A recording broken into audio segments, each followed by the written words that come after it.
next item on the agenda, based on our agenda change, is the superintendent's report. Superintendent's report. Thank you, Nova. I'd like to update the board on a disturbing incident involving our students. I want to tell you that it makes me sick to my stomach and not proud about what I'm about to report to you, but I need to do that as to keep the board informed. And I'm sorry, I gotta get my glasses. And I will hope that my voice doesn't break on this. It's a racist act that was targeted at a person of color in our district. I need to be clear that Maple Run Unified School District does not condone any racist behavior from our students, staff, or community members. They are not only harmful to the student and their family, but they also create division and hurt within our community. This district is committed to making our schools be a place of belonging and encouraging diversity. This act tells me that despite our many efforts to support diversity and equity, we are not meeting our objective, and we must do more. While many people know the identity of the student victim, under federal law, I cannot release this information. I have consulted the district's attorney to ensure I can publicly release the details in my statement. I'm determined to be as transparent as the law allows. On September 17th, we had a student approach our dean of students with an image that was airdropped from their iPhone from another iPhone. For those of you who don't have an iPhone, AirDrop is a built-in application that allows for sharing pictures from one phone to another and is delivered to consumers with open sharing to anyone in approximately a 30-foot range. The dean of students and the student immediately went to our IT department for technology support, where a list of all the students who were in the first lunch was created, and the IT staff used the student's phone to try to identify the phone that sent the image. Our IT staff attempted to identify the phones that might have been responsible for the images. We could not identify the perpetrator through our IT-based investigation. We also reviewed the security footage from the cafeteria to determine who might have been in range to send the image. We also raised the issue directly with students. The dean of students visited classrooms and informed the students that there had been a racist image sent to a student. Mr. Bloom attempted to determine who the perpetrator had been. No information about the identity was discovered. However, Mr. Bloom warned the students that the BFA community cannot stand for racist misconduct and that there would be consequences for any student who engaged in that kind of behavior. Mr. Blanchard also contacted the St. Albans Police Department through our SOR, at that time an SOR, now a district liaison supervisor. The BFA community can and has to do better than this, and I would add the Maple Run community and myself. We have done our best to support the victim. Mr. Blanchard has been in touch with the students' parents to keep them appraised of our investigations, express the seriousness of the situation and to check on the student. I too have contacted the family, and we have offered our support and willingness to help in any way we can. On September 28th, the St. Albans Police consulted with the state's attorney, who deemed this not an act of hate crime, which was really hard for me to believe when I learned of that. On the 30th, Mr. Blanchard, Mr. Bloom, and Corporal Cook met with the family to update them on the district attorney's decision. Because there will not be a criminal investigation of the matter, it has negatively impacted our ability to gather information that could not otherwise be available to the school officials. There was a delay in me being fully informed of the incident due to a death in my family. However, once I was informed, I immediately contacted the Secretary of the Agency of Education, Dan Franch, to see what resources they could bring to us. I also discussed the matter with our attorney to better understand the legal restrictions on our investigation. Finally, I contacted outside equity experts who support schools going through these types of issues. I cannot disclose the precise nature of the supports that we've offered the student or the family. I have been personally involved in that process since last Friday and have offered several resources to both the family and the student involved. We are hoping to provide more supports if they are requested. It is important to consider this incident in the context of the work we have done towards creating a better sense of belonging, respect for differences, and celebration of diversity. We have done the following at BFA. We've had implicit bias training last year with the staff and again this year. Joelle Van Lint, our consultant for supporting students and families experiencing trauma and adverse effects, has worked with all our staff and our students on resilience and navigating stressful environments and expectations. Equity issues are integrated throughout her work. A community panel including Spectrum, NCSS, Outright Vermont, has worked with our staff on how best to meet the needs of marginalized students. Our student clubs, including the Gay Straight Alliance, Social Justice, Athletic Leadership Council, Interact, and Hope Happens, have all been working on belonging. Student inclusion, we've also worked with Jen Patnode on our multi-tiered system of support system on including all students. And our staff has had several parts of their early release time on Tuesdays and Wednesdays to examine culture and climate within the school. At the first staff meeting of this year, the BFA staff worked on what are the BFA values. Inclusion and diversity were the first two main values. This work obviously is not enough, and we must do better, and therefore I've asked the following action be taken this week. A more detailed plan be created to work in our entire community. 1, continue to work with our Social Emotional Learning, Equity, and Restorative Practices Committee to develop a pre-K-12 curriculum for social emotional learning that promotes and develops a community of belonging for all and values diversity. 2, collect data from students and staff and parents on their sense of belonging and supports provided to equitably access their educational opportunities. That's something that Maple Run has not done in my time here. 3, work to reinstate a World of Difference program, which I just learned on Monday, had been in the district until 2015, that works with training from the Anti-Defamation League, which educates students and provides supports to their BIPOC community. 4, host a community forum facilitated by outside experts and restorative practices to understand the community needs, hopes, and dreams for an inclusive school district and respects all learners. Creates a sense of, we're hoping to host this off school district campus because the school district hosting it on campus will not necessarily create the atmosphere that we would like. More details will come as we started to engage the restorative practice consultants yesterday so they can help create a planning team to do this work that's independent of the school district. Please stay tuned. I know we may be asking some of you in the audience and some others to join us in designing this work. 5, use the community forum work to give us a version 2 of our envisioning plan and empower our teacher committees to, as you heard in the last meeting board, to lead the work with the support of outside experts. Ultimately, the harsh reality is that no matter what we've already done or plan to do, this hurts. It hurts me personally, but more importantly, it hurts more the victim and their family. It hurts the staff at BFA who come to work every day to make kids' lives better. It's hurt, and most importantly, it hurts everyone who's experienced or has been a victim of hate. The list of who among us is hurting right now is long. I think that it hurts so badly because schools should be a safe place for everyone. Because you as a community trust us to take care and protect and nurture that which is most important to your world, our children. This is a duty I take very seriously. We all take, and I choose to be an educator because I care, and I know all of my colleagues who are educators here care as well. And it's this forum a place of caring that I promise we will do better. Thank you, Board. Thanks, Bill. I have a prepared statement here. As the chair of the Maple Run School Board, I am deeply disappointed by these actions. There's no place for racism in our schools. We continue to demand that our students, staff, community treat each other with respect, and that the learning environment in our schools be supportive of all students.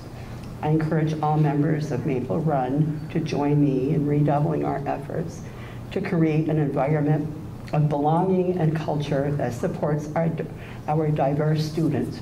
I condemn the actions of the person who sent the racist image to our student. Our district will do whatever it can to support the victim and family and make sure that that this never happens again. Thank you.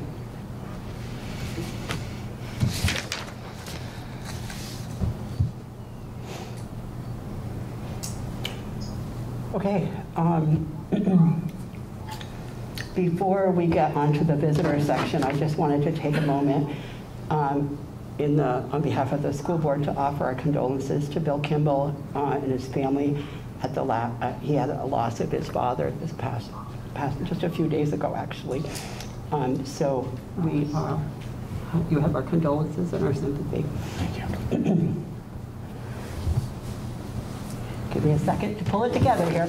Okay, visitor section. I have a statement to read about our public comment section. The public comment visitor section of our meeting is an opportunity for community members to address issues of concern about policy, budget, or administrative matters, or to share ideas about how we can work together to improve our schools. We value input and respect divergent views. We ask you limit your remarks to time constraints of 2 minutes each, and I use a timer to measure the time. 2 minutes per topic. 2 minutes per speaker per topic, excuse me, and refrain from airing grievances with individual members of the school community, including respecting the privacy of the students and parents. Those wishing to speak, once recognized, will need to state their name and the city or town of their residence. We have people online that wish to speak, and then people in the room that wish to speak. Are there people in the room that wish to speak? Just give me a high sign. Okay, and how many people online? Usually those attending remotely may type their full name in the comment section, and if they wish to speak, we'll recognize them. Anyone wish to speak? Not yet? Okay, we'll start with the folks in the room. So who would like to speak first? Okay, you can step up to the microphone, please, and state your name and your city of residence. Thank you. Good evening. Thank you for this opportunity. Is this on? I don't know the answer. Is the mic on? Is it regulated by this? That's different. That's just for the room. I can pass it on. Yes, let's do that. Okay. It sounds like it was on. I just want to make sure. That's for Zoom. That's for Zoom. So, Oh, that's for Zoom. Okay. You need a note. Just gotta hold it.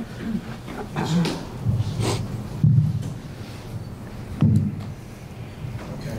My 2 minutes start now. Appreciate y'all being here. I appreciate the opportunity to speak. My name is Jim Sexton. I live in Essex Junction, Vermont. I have been working with many groups around the state, trying to help people with different causes. And I'm working with a group up here called Vermont Parents for Mask Freedom. I'd like to address the fact that, especially Superintendent, you just said that you're here for the care and protection of the students. These masks are hurting the students. We have documentation that the masks are causing physical and psychological damage to the students. I have a report here. It's printed on the packaging that those masks that you're wearing. Nobody in here is wearing a mask that is going to protect them from COVID. Not one of you. So why are you wearing them? The point is, the fact of the matter is that the masks on the students, especially younger children, are causing physical and psychological damage. I have a report that was done from a woman that worked for the state. She was a teacher. She resigned from her job because she would not put masks or support the vaccines. She wrote a 26-page document. I have a copy of that. I'm going to give to anybody here, which proves the damage that is being done to the students, especially younger children. Okay? But it also says in here that the masks are totally 100% ineffective in protecting anybody, vaccinated or not. None of the masks, of the paper mask you're wearing, none of the cloth mask you're wearing can protect you or anybody else from COVID. It's printed on that packaging right over there. If you want to go over and pick up the packaging and look at it.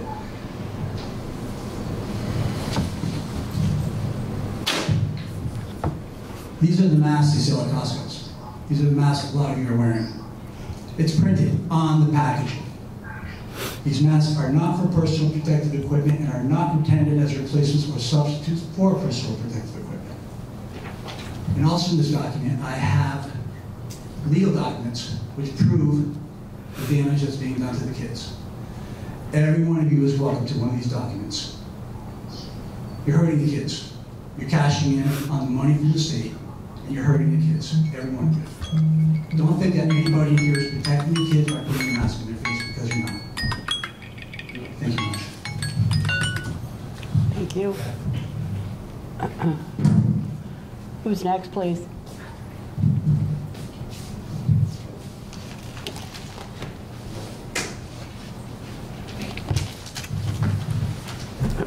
Hi, my name is Dr. Jennifer Williamson, and I am a resident of community. My name is Dr. Jennifer Williamson, and I'm a resident of St. Albans. And my son goes to this school, so thank you all for wearing masks inside the school to protect my son. I am a primary care physician, and everything that Angela said is not true. So please continue wearing masks. Please do not revoke any mandate to wear masks, because they do stop the particulates that come in the air that transmit the viruses. So thank you for protecting my son. I came here with a whole thing written out, and I'm very glad to not have to read most of it. Thank you for addressing many of my concerns. I do want to thank SATEC, specifically Principal Angela Stebbins, for recently sending out a letter that let parents know that there was a problem with harassment and bullying in the school here. As much as we don't like to admit that middle schoolers could be responsible for racism and bigotry, acknowledging that there is a problem is a first step to stopping it. I love that your letter included questions to start the conversations at home, as well as outside resources for parents and in-school education for the students. I couldn't be happier with this response as someone who is the parent of a child who was not specifically affected by the recent bullying. I cannot confirm that the victims of the bullying here would feel the same, but I would hope so. And again, I want to thank you so much for addressing all of the concerns that I have written out today. Thank you. Brian Erickson, City. So thank you for that, Superintendent. Still though, no.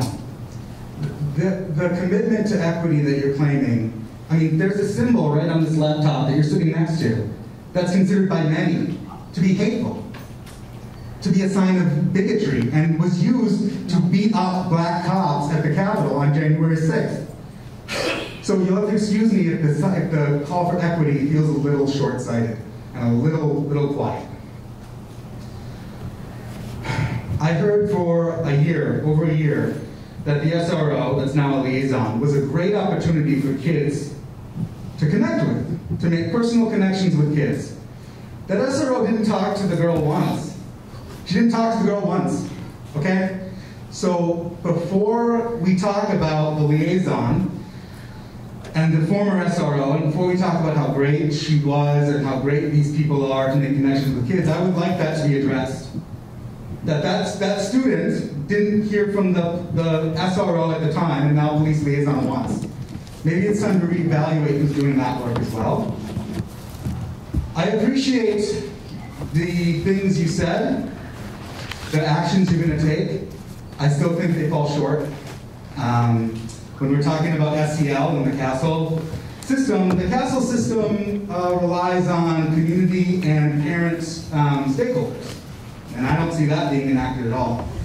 When I talked to friends in education who listened, or I had them listen to the last school board meeting, it seemed like a lot of boxes were being checked, they said, but it didn't seem like a lot of the actual things that would make change were being taken into consideration. In terms of equity, I don't know what you're doing with equity. I heard equity on the last call probably 2 dozen times, but I didn't hear actual things that were going to be done to create equity. So I would like to see more of that, and I would like to see you take responsibility and put community and parent stakeholders in place. Thank you. Thank you. Anybody remotely want to speak, John? Maybe 1 or 2 Yeah, so we have one person looking to speak directly and somebody who has submitted the text of a letter written by someone who cannot attend. Okay. Anyone else in the audience wish to speak? Yes, sir. Tall man. Jeff. Jeff. Good evening. I'm Jeffrey Nelson from Fairfield. And 6 weeks or so ago, we sat across the way and had the next step for what I think elicited a lot of hope and a lot of goodwill in this community. And I obviously don't hope that the words I have to say will, I don't think there's anything we can necessarily say to ruin that. But I think turning a blind eye to that which cuts into that hope is even worse. And I think one of the frames I think that was missing from that conversation and from this process is the framing that the SAPD is a vendor, and they are a service provider, if you prefer. And they are staffed by humans, and they're not gods, and none of us are. And we like to advance them human dignity and the process in the same way that we expect forgiveness of mistakes and leeway ourselves.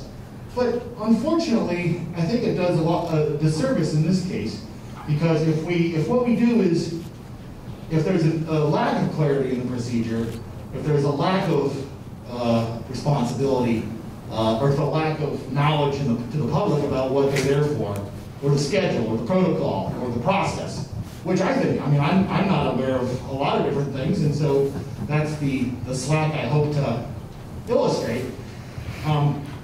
One thing I'm not clear on is, what is the role of that dog? And, you know, this is just the kind of things that pop up, and I read these articles about it, and I sort of think that maybe the school system shouldn't be doing someone's public affairs work for them. And there are several things that school children and we fellow humans like. I like ice cream cones and balloons.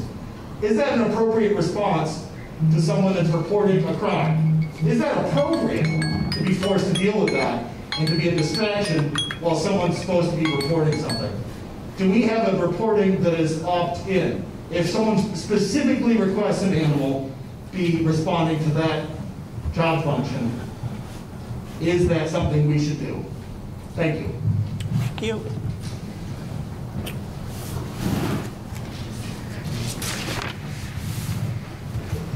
Yes, sir. I'm Andre McKenzie. I don't really say much. Very quiet guy. I teach myself. I live by myself. I served 11 years of military active duty. Been overseas, all that stuff like that. And, something like that happened. Was my daughter that happened to. And I need to tell you about my daughter. She's a very quiet girl. She doesn't bother anybody. Top A student, grade A student, whatever the phrase y'all use now, BECs or whatever. But she's a top of the line student. And for her to get something like that, it broke her heart, broke our heart. And we all got kids here. I know we none of us want to see our kids get hurt or be offended in that manner. And something my wife said to me sort of clicked in me, like, you know, maybe,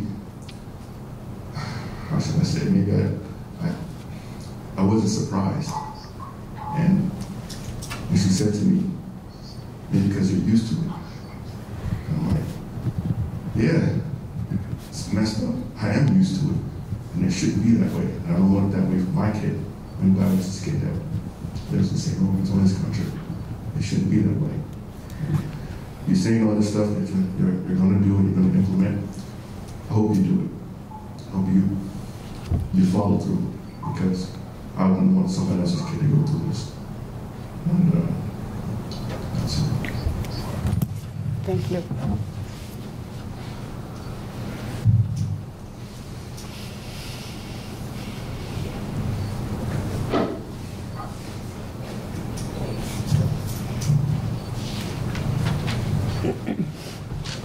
Hello, my name is Alan Mitzellat. I have a couple kids at the town school here. And I've been coming to most of the school board meetings pretty recently. And I remember in one of the meetings you guys said that the kids wouldn't be punished for not wearing a mask in school. They were trying to be educated. That's the role that they would take. Well, my son has anxiety. He was in class and he took his mask off. And the teacher decided to put him in a small room all by himself all day. They never notified us. They never called us.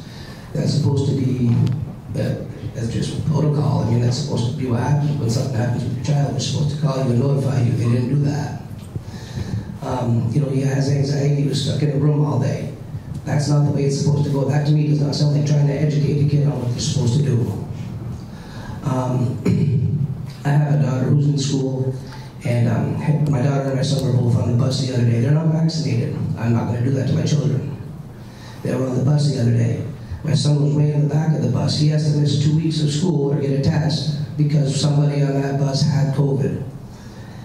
He wasn't near anybody. Why are you guys treating the kids that aren't vaccinated differently than the people who are vaccinated? Because you can still catch it and transmit it just as easy as anybody else. So it's kind of redundant that you would do that. It doesn't make any sense to me. Like I said, it's just, I have a lot of things that I wanted to talk to you about, Mr. Kimball. I would like to set up a meeting with you so I can talk to you personally one-on-one. I tried to get a meeting a couple weeks ago, but that wasn't able to be set up. But there's just, in BFA, my son today, they wanted to search him because he fell asleep. He works until 10:30 at night. He fell asleep during one of his meetings today. They wanted to search him. My wife said, no, you're not going to search him. And lo and behold, I don't remember which teacher it was. Told my wife, well, we basically have a mini cartel here at school. You know, the kids may not be getting the drugs at home and bringing them to school, but somebody is, and they're swapping the drugs back and forth in school. And, you know, he was telling my wife dropped him off at school. She's like, when my kid gets to school, it's not my responsibility anymore, it's yours. It's their responsibility to check that out. It's just, you know, I understand that you guys are dealing with a lot of different things, but putting the kids on the back burner like this, the ones that aren't vaccinated, and the kids that are falling through the cracks, you guys got to pay a little more attention because you guys are falling way behind on a lot of matters. And I usually don't say much, I usually sit right there and listen, but it's time to start speaking up. This is not right. Thank you. Thank you.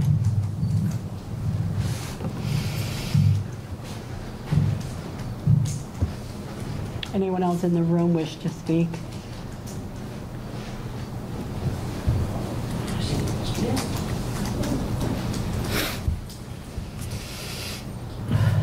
Hi, I'm Christine. Actually, it was a conversation I had with Mr. Bloom. I'm sorry I didn't get your name. My name is Christine. Okay. And your town of residence, please? St. Albans. Thank you. I had a conversation with Mr. Bloom earlier today, and he told me that there is quite a crisis with drugs being brought into school, you know, because I explained to him I dropped my son off this morning, so I know he had no chance to get into anything, you know, or whatever. And he said that's not the problem. The problem is the kids are coming to school and it's being sold, and, you know, the kids are getting hold of it within BFA walls. And that's pretty alarming to me when the administration knows about it and they're not letting parents know about it, you know, that there's a drug crisis, you know, in general, but then it's going on within our schools and the parents have no knowledge, you know, like maybe you should, you know, check your children, you know, find out their friends, you know, something, you know, to let people know, because yeah, you know, we send our kids to school, right, thinking they're going to be safe, and they end up getting a hold of drugs. And, you know, the hot topic is mask, vaccine, COVID, but it's not like, you know, drugs are the real pandemic and they're in our schools. Thank you.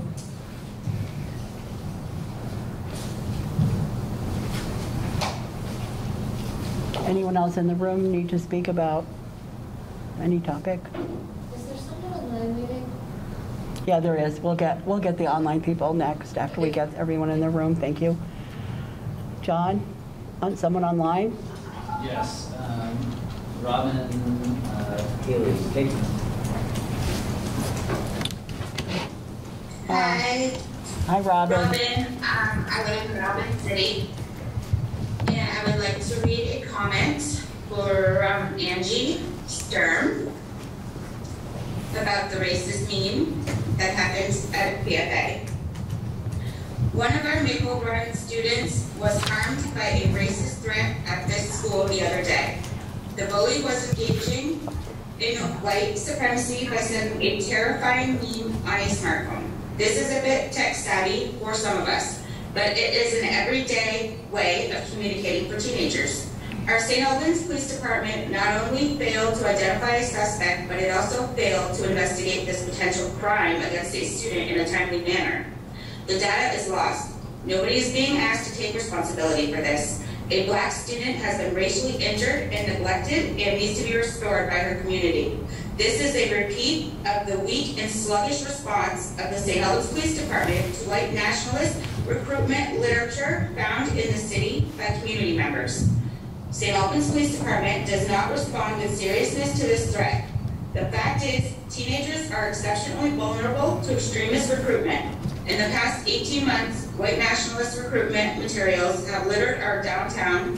Our National Capitol building was stormed by a white nationalist mob. A teenager at BFA gets hit with a racist meme, and our police department is choosing not to get to the bottom of this. A black student has not been treated unjustly. She needs to be restored by her community. I wonder how many more cases like this we haven't heard about. It's too much to ask for a family to step forward publicly. It is too stressful on top of stress. The St. Albans Police Department handling of this case is intolerable. Racism is intolerable. Racism here in our school district is unacceptable, whether between individuals or that which is embedded in the system. The handling of this case is an 11th-hour case in point for why SROs do not belong in schools because they make students less safe. They are not sufficiently trained and come from a police culture that is known for racism. After this case is properly attended, my next question as a parent myself is who will provide cybersecurity to our students at school?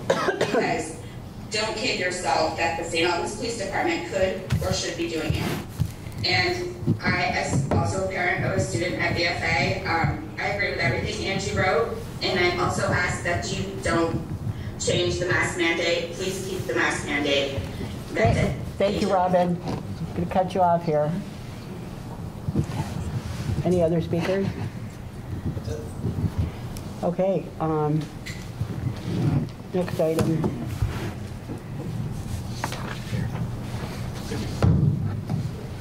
I got it. You got it. Yeah, I got it.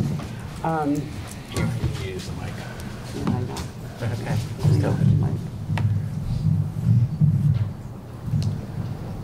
It's been passed around. This, I haven't touched something that's been passed around like that many times in a long time. Okay, next item on the agenda is the consent agenda. There are two items on the consent agenda. One of them is approval of the minutes, and the other one is the media packet. Anybody have any reason to pull out anything on the consent agenda? Hearing none, we move to accept the consent. We'll accept the consent agenda. Next item on the agenda is old business, COVID update. Mr. Kimball. Yeah, and we're getting some wipes right now. Okay. So you and I will take care of her. And Angela, can you add some hand sanitizer? Or which we have right over there. I'm sorry, for the COVID update, I can tell you that we've had several more cases since the last time that this board met, and I had to bring my laptop to give you exact numbers on that. I will tell you that we've been asked by the Agency of Education to put in place a program called Test to Stay, which for students that have been deemed to quarantine and non-vaccinated, to be able to give them a test to come back in. Unfortunately, of this coming out from the state, we're having a really hard time staffing it. We're going to start tomorrow morning talking about ways we can do that. Our nurses are overwhelmed right now, and they do not have the capacity. Thank you, Angela. Yeah, just leave it. So that's a bit difficult. We've been doing surveillance testing for the past 3 weeks with anyone that wanted to opt in, students, staff. And I think that's gone actually pretty smoothly. I'd like to thank our nurses and other staff that have been helping with that. We've been able to help out with folks from central office as well as the schools. As was said in the visitor comments, we've had some COVID cases that have required quite a few students to be quarantined. And I understand the hardship that's putting on families. But unless there are questions from the board, that's my brief update on where we're at right now with COVID. Okay. Thank you, Bill. Board, have any questions for Bill related to COVID? Okay. Next item on the agenda is an action item. The administration is seeking a motion to approve the amended E01 Title I Part A Parental Involvement Policy. And I think John's going to speak to that. Can I turn that? Oh, let me get a motion first on the floor for discussion, please. Thanks, Nina. Is there a second? Nina made the second, and I guess Nina made the motion and Al made the second. Okay, now discussion, John.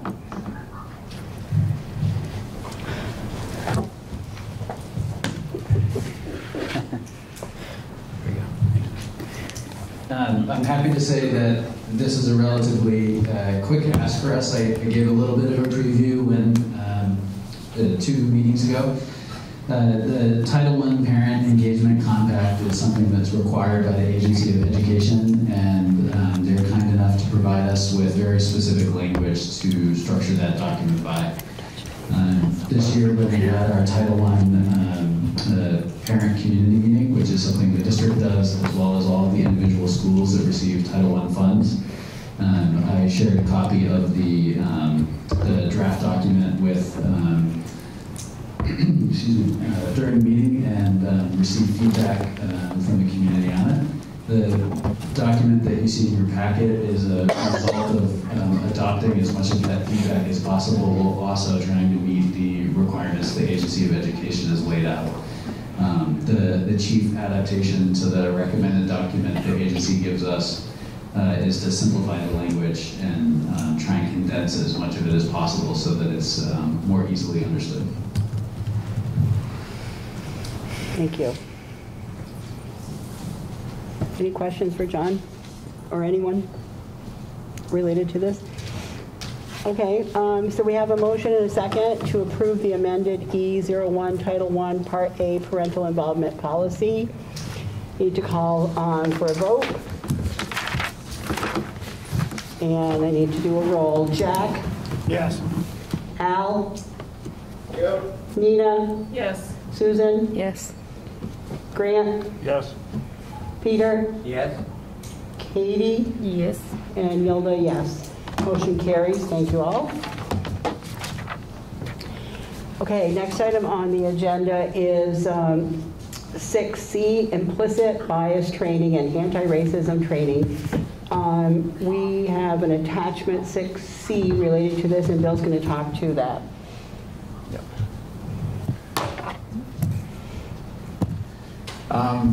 My point of tonight's discussion is to kind of learn how the board would like to do equity and implicit bias training, and how, if you would like, my recommendation is that you do some on your own, but more importantly that you do some as a group in a board meeting.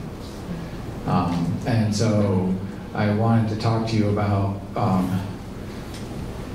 how different ways that you could possibly do this, and a reading that I think would be good for you for next time. Sorry, I'm trying to bring up my presentation that I had from the retreat that had this information in it. And I'm trying to do 2 things at once. If you can give me 1 minute, please. Yeah, that's fine.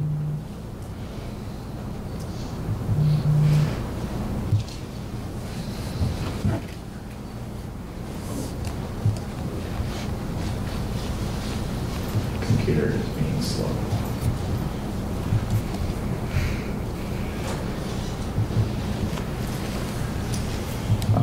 One of the first things that I suggest that and taking this from work that other Vermont boards have done, school boards have done, is that there's a great reading that gives an overview.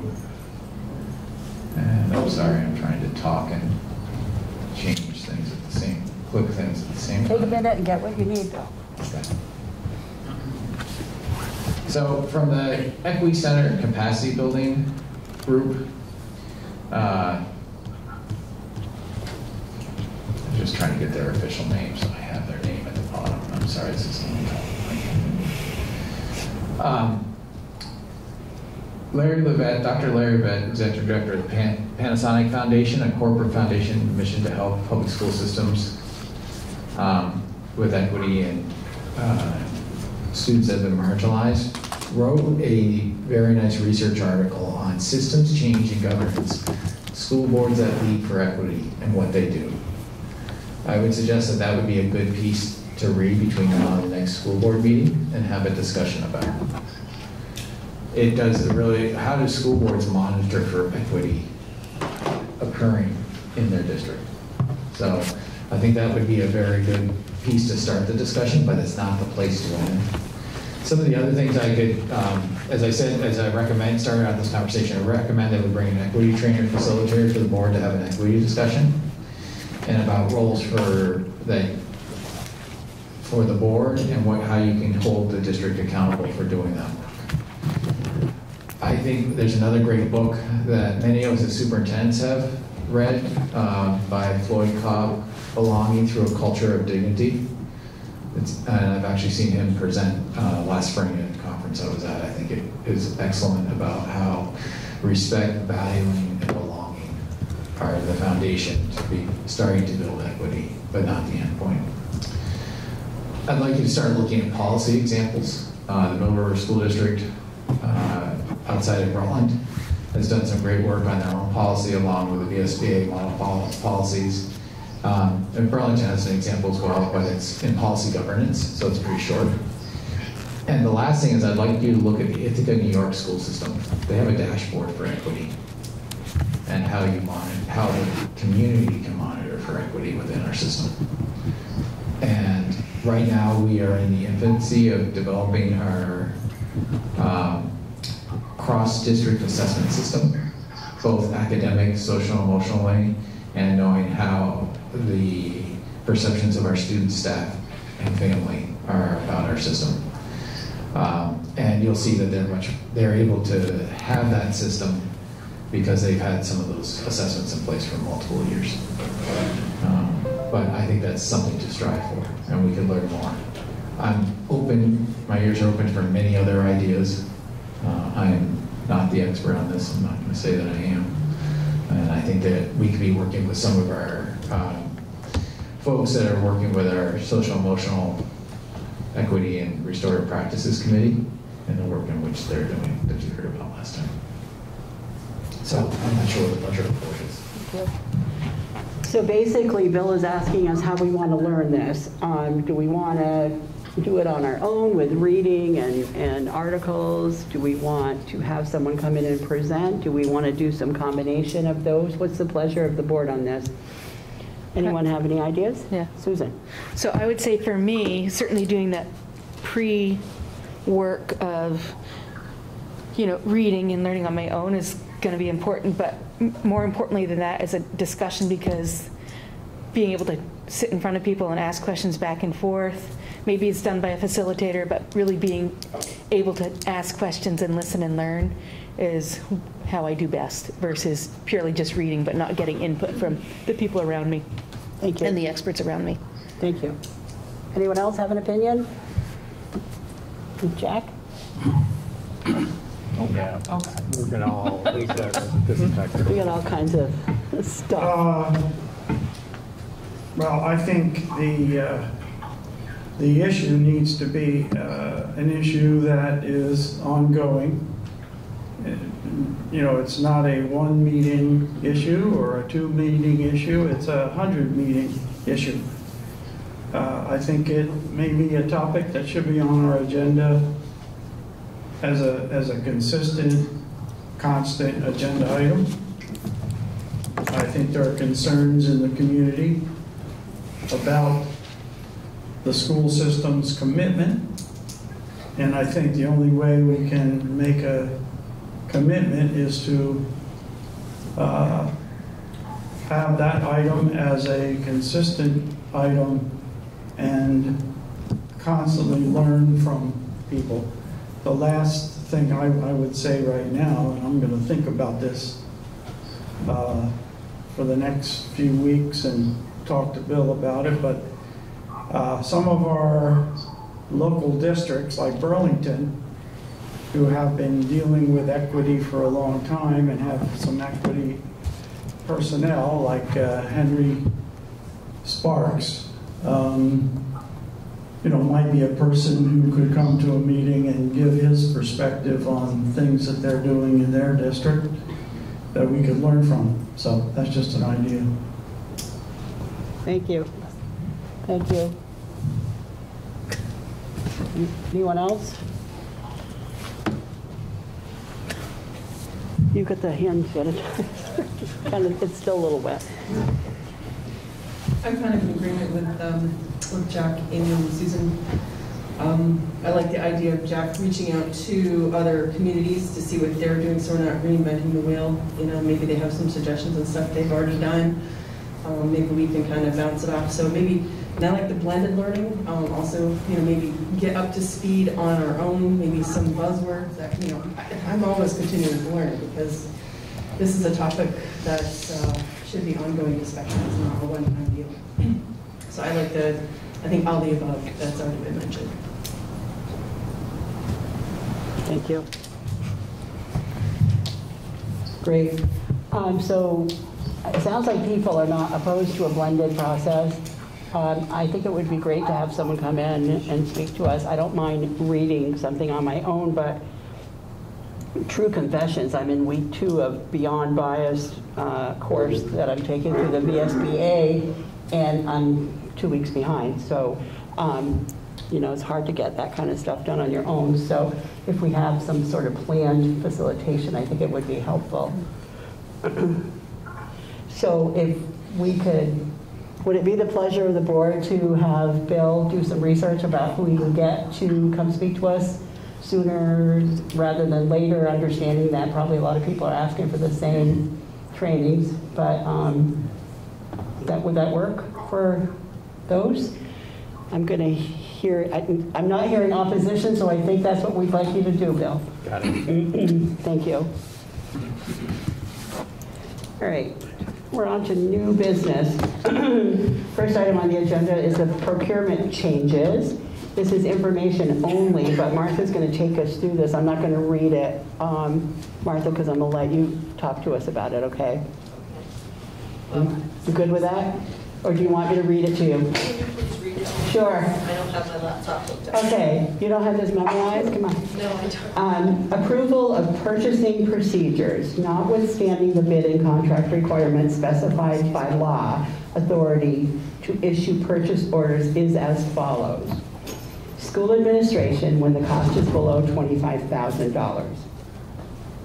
Superintendent or central office designee, when the cost is below the 116 VSA blah blah threshold, which is currently $40,000, and a central office designee with school district board approval when the cost is equal to or above $40,000.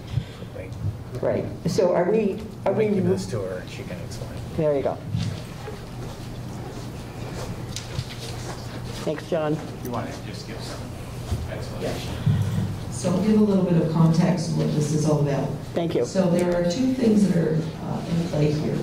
One is the Vermont bid law has recently been updated, and for school districts, previously any contract, well not any, there are certain required contracts and purchases that if they exceed $15,000, you have to actually put it out to bid.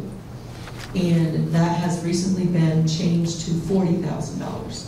So that's one piece of this process.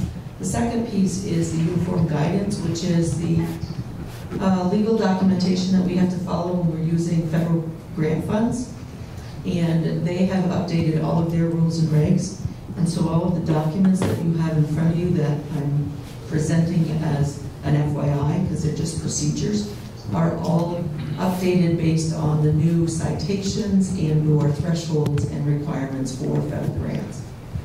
The piece that is written about the approval process is something that is approved at the March school board meeting, and I'm looking, and it doesn't have to be tonight, it can be at the next board meeting, I'm looking for the approval from the school board to make those modifications from what they previously were, based on the new rules and regulations. So would you need a motion for that ultimately? Because this is here Yes. this isn't warned for motion tonight. It's warned So for I would look for it to be at the next school board meeting. Okay, so we can make that happen for sure. Thank you. If anybody has any questions on any of those procedures, just let me know. Is the action just to review all that? So she was informing us of all this tonight. The next meeting, we'll take an action item to make our modifications to what we had approved at our, it's our reorg meeting that we do this, right? Okay. Yeah. So we're going to have to update what we approved previously. Okay, that works for me. Work for everyone else? Good. Okay. New business item B. So in order to meet some of the requirements for quarantine, et cetera, we have a motion here that we need to have a motion that we approve leaves greater than 5 days due to either COVID sickness or quarantine of either the employee, the individual, or a dependent. So for discussion, let's have a motion to the effect of approving the leave for greater than 5 days. Right now, wait a minute, these leaves right now I can give context. Okay, I just need, yeah. I'll give you So the context. motion is to approve leaves greater than 5 days due to either COVID sickness or quarantine of themselves or a dependent. May I have a motion, please, for discussion? Okay, is there a second? A second. Susan. Okay, we have a motion and a second, and Bill's going to put some parameters around that a little bit. Yeah, some context with this, and I'm sorry it's coming quickly as an action. In our master agreement, if someone is to take an unpaid leave greater than 5 days, for every individual that has to come to the board for board approval, whether it's in our ESP agreement or our teacher's agreement. We have some individuals that have had multiple quarantining, either due to themselves or their dependents. And what I'm looking for, and it may be a modification of the motion the way it was written there, that the superintendent has the authority for COVID sickness or quarantining to grant those leaves without coming to the board. Otherwise, I'm already in violation because I can tell you we have a few staff that are in that situation right now. And we are working with them to let them keep working, but also support their families, as you've instructed me to do. So do you need an amended motion? So would the maker of the motion, Al, be in agreement to revising the motion to the superintendent, a motion to grant the superintendent authority to grant leaves greater than 5 days due to either COVID sickness or quarantine of the individual employee or a dependent? Al, would you be willing to modify your motion to that effect? Sure. Thank you. Susan as a seconder, Yeah. are you willing? I don't know if I did that quite right, but we have now a revised motion and a revised second. Any further discussion? Okay, all in favor of the motion to give the superintendent authority to grant leaves, unpaid leaves, right? Yeah. But we don't have to say that because it You don't could, need to. yeah. Greater than 5 days for those reasons. Signify by calling out. Jack? Yes. Al? Nina? Yes. Susan? Yes. Grant? Yes. Peter? Yes. Katie? Yes. Nilda, yes. Okay, thank you. You have a motion. And a second, and a motion approved. All right, next item on the agenda is early retirement request. This is an action item. So administration is seeking a motion to approve early retirement for, I can state the staff, right? Seeks a motion to approve early retirement for the following staff.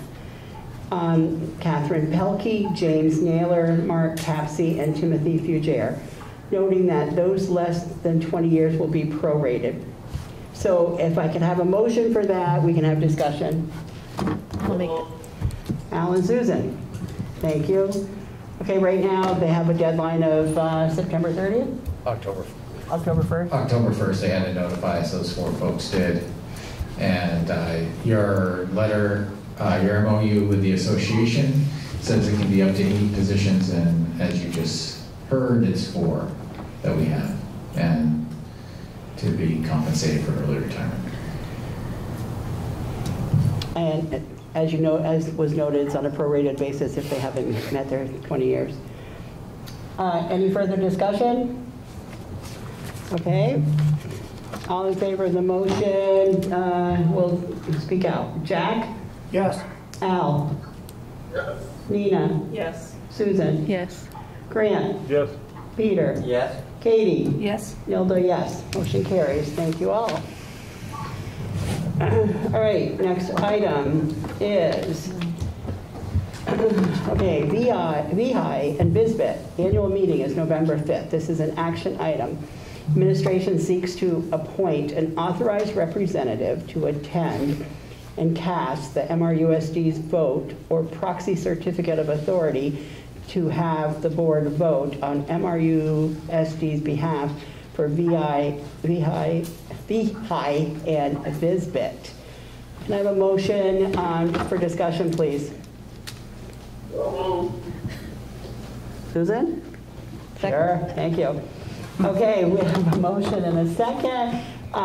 Let's see, Bill, can you give a little context, please? So every year, Lehigh and Bisbee has their annual meeting at the Superintendent and School Boards Conference. It's held in Lake Maury. I can't guarantee that it's going to be at Lake Maury, as we've been experiencing most of our conferences are going back to being virtual right now.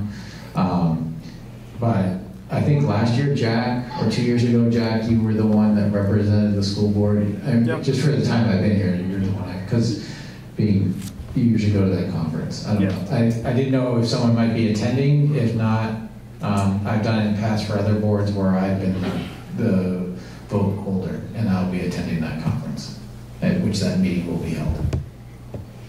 And school board members are welcome to attend that meeting. Yeah. Oh, yes, please. You've probably gotten emails about it in your email. Jack, are you planning on attending? Or do you I usually attend as a former superintendent. Yeah. I'm an affiliate member, and I also am a board member, so I go in both hats. So if you were definitely going, we could have you be our proxy vote person, right? Yes, but if Bill's going, then he's... Yeah, and Bill's going too, so, and you're definitely going, Bill, so... Yeah, I'm definitely going. Either virtually. But Bill would go as a superintendent. I can go to the School Boards Association meeting and vote. Right, but this is specific to Lehigh and Bisbee business. Yep. So, and what type of business might that be? It's just about insurance rates or that kind of stuff? No, it's usually a little bit more about actions that might be taken. Well, Lehigh, which is our insurance or self-insurance for health insurance benefits, and Martha is going to tell me when I go awry here. And Bisbee is the School Board Insurance Trust. That's part of that. So they at times may have actions in which they want to take. They have to, just like any nonprofit, they have to have an annual meeting where they have membership represented there to take action for annual meeting procedures, items, and topics. Sometimes they take a position, and they... There's workers' comp. There's workers' comp too as well. But they sometimes take a position and want to express a position based on the organization. I know the School Boards Association meeting is at that meeting, Jack, you and I have attended it, and sometimes they're doing resolutions. And I know you've all seen emails from VSDA about resolutions. I don't think there are many resolutions from Lehigh or Bisbee, but usually it's sometimes setting rates and things like that as well. Martha, did I miss anything important? The only other thing is typically those meetings, if there is an action item, it's to elect a board member. That's almost all that it is. Yeah, thank you. Yes, that's true. And I know that they're seeking a couple of board members for this year. Okay, thank you. So is it legal to make a motion to appoint either Bill or Jack and let it play? May I make a friendly suggestion? Yeah? My friendly suggestion is that you appoint the board member, and that if instead of their absence, if they are absent, that there would be a stand-in as myself. Okay. So Al and Susan, can we modify the motion to have it read that the administration seeks approval to appoint Jack as the authorized representative to attend and cast MRUSD's vote or proxy certificate of authority to have the board vote on MRSU's behalf for Lehigh and Bisbee, and in the absence of Jack, that Bill will be the next in line to execute that process. Yeah, I know, I'm doing it wrong. Go ahead. Tell me. Tell me, Al, what I'm doing wrong. The chair appoints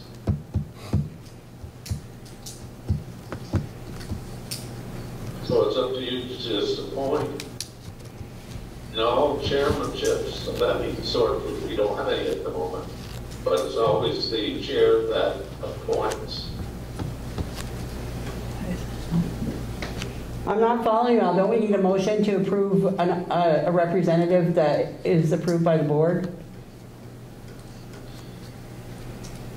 It doesn't have to be approved by the board, but you as chair in authority to appoint. Well, I'm happy to do that, if everybody agrees that that's legal. Okay, so we have a motion and a second. Will the motion maker withdraw his motion and the seconder withdraw her second? Yes. You following that, Aaron? Thank you. So I would like to appoint Jack as the representative for all of that language that I said earlier, and Bill as his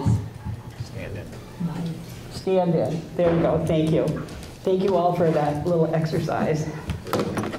Next item on the agenda is education support professional. Oh my gosh, sorry. Kid call. Let's see. The ESP negotiations and the professional staff negotiations.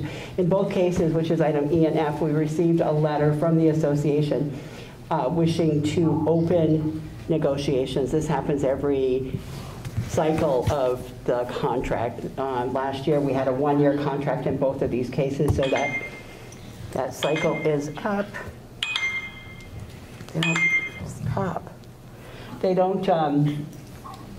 So it's a standard procedure for the boards, the BFAEA negotiation team to send letters to us, which we've received those letters. So now what we need to do is I'm seeking authorization, the administration is seeking authorization to send a letter back to both the ESP and the professional staff to let them know that we're ready and intend to negotiate, and that we probably will like to get that started at the next, the meeting in November, first meeting in November. So do we need a motion? We need a motion to send a letter of intent to open ESP negotiations to the administration. Who can make that? I'll make that. Susan, thank you. Is there a second? Thanks, Al. All in favor of that motion? Jack? Yes. Al? Yes. Nina? Yes. Susan? Yes. Grant? Yes. Peter? Yes. Katie? Yep. Nilda, yes. Okay, thank you. Motion carries. The same goes for the next group, which is the professional staff. I need a motion to authorize a letter of intent to open negotiations with the professional staff. Susan made the motion. Who's seconding? I'll second. Thanks, Jack. All in favor? Jack? Yes. Al?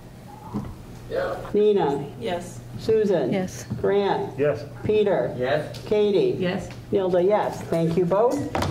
So, board, I'd like you all to be thinking about who's interested in serving on negotiations teams. Think about it over the next period of time, and maybe at our next meeting we can select our negotiation team and talk about all of that process before we actually start meeting with people. So just keep that in mind. If you're interested, if you could let Bill and myself know, send us an email, say I'm interested, I'd like to serve on the ESP or the professional staff, and we'll go from there.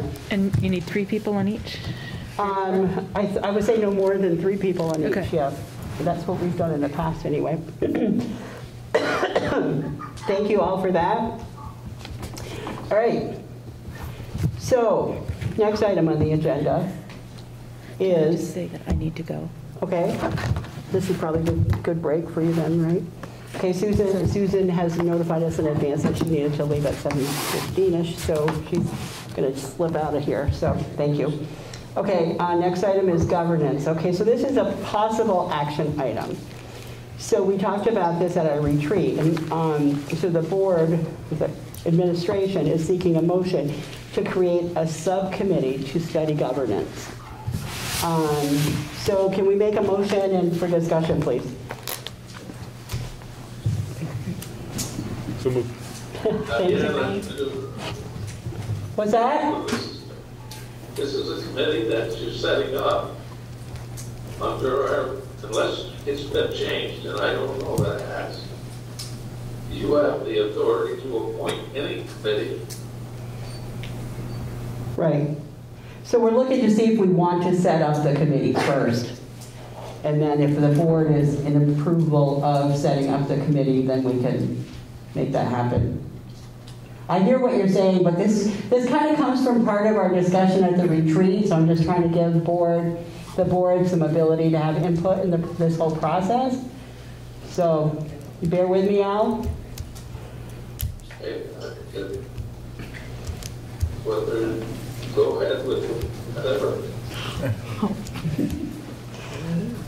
You're appointing them, you want to vote on whether or not your appointment is right.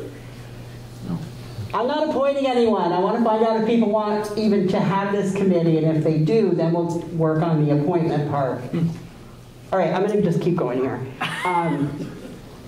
So, Grant made the motion. I need a second. Second. Thanks, Nina. Okay, we have a motion and a second, and clearly I did not put good suspenders around that, so I'd like to have you kind of give us a little background, because I kind of didn't do a good job there. So at the retreat, we talked about how the governance of Maple Run isn't, I think the best way is probably documented and codified within your policies. And that puts the board in somewhat of a risk. And that we talked about, we looked at some different governance types, and we looked at why we might want to do that. I've heard from the board about wanting to look at accountability for the school district, and that the school administration needs clear direction on what we're being held accountable to.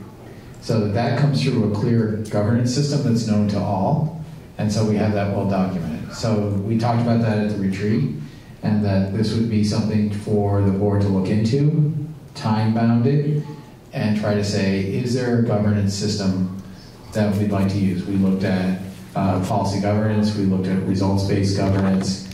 I'm sorry, I don't have all 3 or 4 on top of my head that we looked at, but it'd be looking at those, maybe talking to some other boards that use those types of systems, and saying, is that something that would be right for Maple Run? And bring that information back to the board to have that discussion. So that's what I remember, Nilda, from our work bet. That's way better than I did. Thank you. That's okay. We all have a lot. So, we had a lot going on tonight, and everybody's kind of got a lot on their mind. So maybe we could table this till the next meeting if we want to, just so everybody's got a clear head. Because I don't want to force a committee on someone just because we said we were going to do it, but I would like to have the opportunity to study this. So is anyone interested? In being on the committee or Yeah. voting to establish a committee? Oh, we're all going to vote to establish it if anyone's interested. Okay. I would be on such a committee. Okay, great. You probably would take maybe two or three board members would be good to study it. And I would support. And anyone else interested? I'm interested. Nina, thank you. Want to go for a trifecta? 3? Jack. Thank you so much. So since we have a motion and a second to see if we want to set up a subcommittee, and we have 3 people interested in said subcommittee, let's have the vote. All in favor, let's see, Jack. Yes. Al. Yeah. Nina. Yes. Okay, Susan's not here.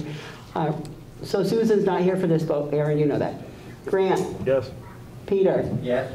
Katie. Yes. Hilda, yes. Thank you all for that discombobulated thing. Grant, Nina, and Jack are the representatives that you should hear from Bill to talk about next steps. Yep. Thank you. Okay. So we have 2 other items. The rest of Bill's report. No, this is reports to the board. Sorry, another item that came up at our retreat. So I'm going to turn it over to Bill. Thanks, Nova. At the retreat, you asked me to prepare a draft of a calendar of reports to the board, which is in the packet. It's attachment 7H. And one of the things that we talked about there is that it's easy to give you reports on district operations. It's easy for the boards to talk about doing a report for their work. But when we look at it's getting some clarity on being a mission, vision-driven organization and what that is and how we want to look at that. And so if you remember, I gave you something that had 4 columns and looked something like this. Katie and Peter, I hope you've seen that. And so this is the draft that I would suggest that we work from. I don't need a motion from you. I just need a hey, thumbs up, Bill. It sounds like a plan to try to enact, and we know, and I say this all the time to the leadership team, a plan is a plan. It's not concrete. You adjust from how it's working. So that's how I would interpret this. And unless I'm interpreting it wrong, we would try to hit these different planning areas and it be a piece in each of those meetings. What I did was try to line this up. This calendar is now lined up with a leadership team calendar, so the leadership team can do work and help prepare the reports, because sometimes it's coming from many buildings. Something that might be human resources, they still need to look at it and be informed, but it might be more Casey Provost's work as the HR coordinator. But they need to have time to do all that work. For example, the facilities plan, that's for the next meeting, we actually have on our leadership team agenda tomorrow morning to look at the work that's been done by our facilities managers across Maple Run. So they can give input and make sure we get the report as accurate as possible. Thank you. So if you guys have it in front of you, see it's facilities plan next meeting, and then the first meeting in November is some first quarter budget and human resources information, and also community connections. Second meeting is enrollment details. So this is sort of a plan, and we'll fill in with other stuff as we need to. And you know, it does say for 10-6 that we're going to do negotiations work. We didn't really do the work, we just are sending the thing, so we probably will do some of the work next meeting also. So that's an example of moving things around on the scorecard to keep things going. All right, so the other item that's also from our retreat is item H, and it's examining the mission, vision, and core values. So that is attachment 7I in your packet, and I'm going to turn it over to Phil again. So I gave you a list without any dates on it. We talked at the retreat about, and I heard consensus on this, that we'd like to examine our mission. and our core values and say, are those correct? And work with our community to do that work.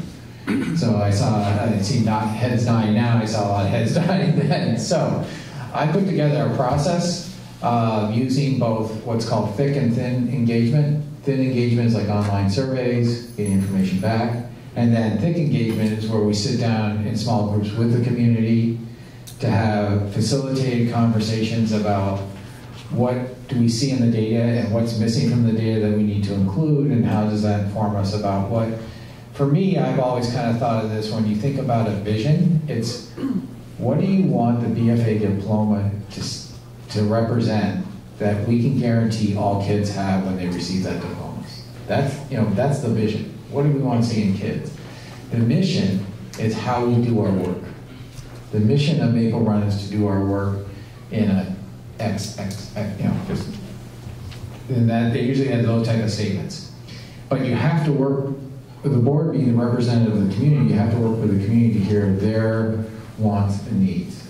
So this is a way to do that, and it may take more than one forum to do that. And then there's a representative group of the folks that are in the forum to work and draft mission, vision, core value statements. And it may be the same ones we have. As I said to you in the retreat, I'm not saying that those are good, bad, and different. And I think I saw a lot of head nodding and agreement that night and again tonight of we should see if that's right, or does it need to be adjusted? And that goes back into the accountability back into the school system, because with that, we can use that to drive the accountability throughout the school system. So I gave you that. Really, the idea is that my thinking that is so we could be somewhere in January or February on getting really good feedback on a draft statement and something that the board would have done before town meeting day. So you kind of laid out the plan. Are you going to get back to us related to the next steps and timeframes and stuff? Yes. Some of the people that I was going to have facilitate this is the same group that I was going to have facilitate the community forum on our hopes and dreams and needs for equity. So I'm putting that work in front of the board work. So I was hoping to have some dates on this, and I pulled them out because we need to use those same folks to facilitate the conversation with the community. And they're going to go do that work first. So we prioritize that in front of the work that you told me a couple of weeks ago was a high priority for the board. And I know you well enough that you agree with that prioritization. So. Yep, thank you. Thank you. Okay. Moving on to other business.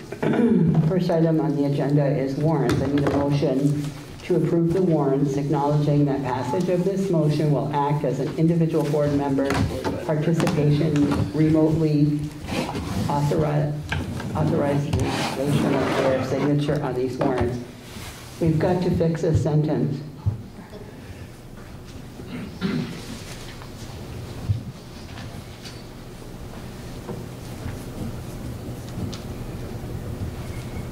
Is it authority instead? I hate to wordsmith this now, but I say it wrong every single time. I need a motion for warrants, please. So moved. Thanks. Is there a second? I'll second. Thank you. All right, we have a motion and a second to approve the warrants. Is there any discussion? Okay, going to take a vote. Jack? Yes. Al? Just to let you know, there was no sound for about a minute, and I heard nothing. Motion was made. So, sure. Let me just backtrack a minute. We're on other business warrants. Administration is seeking a motion to approve the warrants, acknowledging that passage of this motion will act as individual board members participating remotely, giving authority of their signature on these warrants. Yes. Grant made the motion, Nina made the second. We're ready to take the vote. Jack? Yes. Al? Yes. Nina? Yes. Grant? Yes. Peter? Yes. Katie? Yes. Nilda, yes. Thank you all. The warrants are approved. Signatures are going around. Item 8B, Superintendent's report. What I'd like to add is that what you heard tonight, along with it was mentioned about letters coming from Angela Stebbins, and I know that Brett sent one out earlier to the community, that our system is really overtaxed right now, and we are in that place. We are seeing, and I'm hearing from my colleagues around the state and around New England, that we're seeing increased behaviors, not only in number, but in intensity. And there are many, many people that are getting worn pretty thin by that. They're doing their best for our students that they can. And I just wanted to let you know that. I think Angela said it, and I know Brett said it very well in the letter yesterday to the communities, that we're looking to partner with parents to help us in that action. One of the things I said to staff yesterday at BFA, and I heard it Friday, I've heard it for it's really upticked since about the 15th of September. And one of the things that I'm hearing is really the ability for our students to be back in the classroom.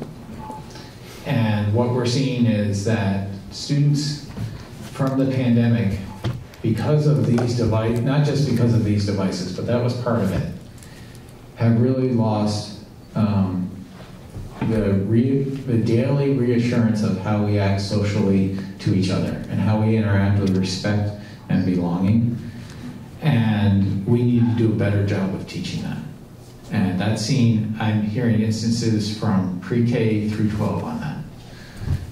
And I know our staff is working really hard. And I know that my colleagues that are here tonight have been expressing that throughout the system. So I just wanted the board to be aware of that. I don't know where else. We look for other mental health resources. We can post for positions, which we can't get candidates. And so it's really about attacking our first tier of instruction and how we all work with students.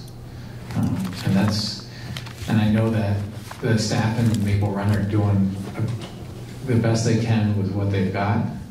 And as I said earlier, it's still not good enough.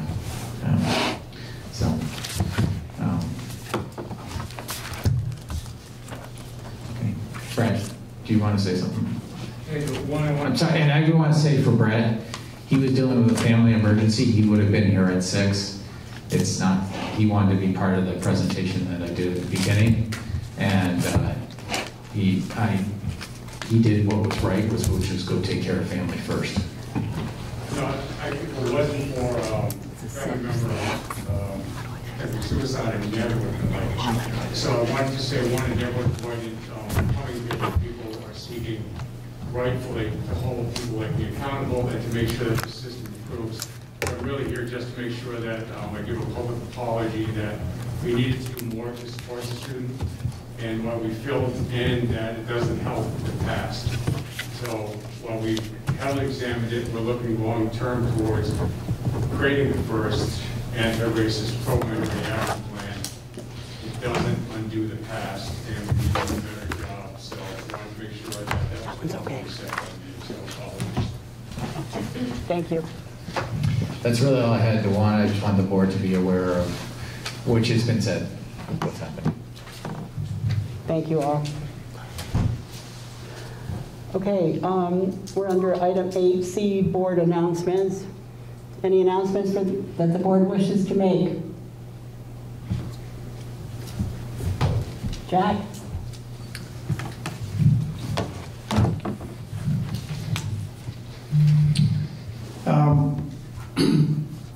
In my mind, I've been through, like I've told folks many times, I've been to about 1,400 board meetings. And this board is a good board. They're a committed board. We have a superintendent that I believe is committed. However, I take the statements that the community members have made, that the parent of the student who was dealt with in a very mean, vicious way, I take that personally. I feel terrible, and I want the community members that are here and on virtual to know that I believe every single one of these board members, along with me, are committed. Even though Bill's a friend of mine, I hold him responsible. I hold us responsible. I hold myself responsible. And we're going to do better with this. It wasn't just mentioned at the beginning of the meeting, and we're going to forget about it. It wasn't just mentioned by a few community members, and we're going to forget about it. It wasn't just mentioned by the superintendent and the principal. We're not going to forget about it because it is serious, it is awful, and it's not what happens in schools, but it's what we officials do about it. And I myself, with our fellow board members, we're going to hold this group accountable. We're going to hold ourselves accountable because we want to see things like this out of our schools. And there are two victims here. Whoever this malicious perpetrator is, that person's a victim because they've been indoctrinated in some stupid ideas, obviously. Terrible ideas. And they're a victim themselves. And the young lady who was a victim, who is a victim, we need to do a better job. And I believe everyone's committed to doing that. That's all I wanted to say. Thanks, Jack. Anyone else?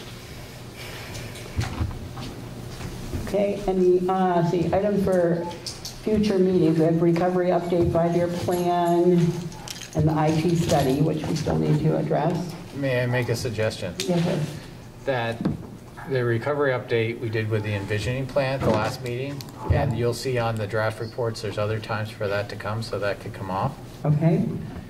And I would like, and maybe at the next envisioning planning, we can talk about the 5-year, you know, how that works into a 5-year plan. And there may need to be a report ending the last 5-year plan. Okay. The previous.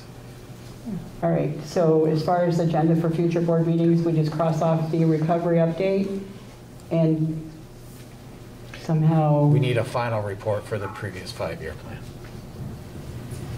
But we still need to get to you with the IT study. Okay. Update. Got you.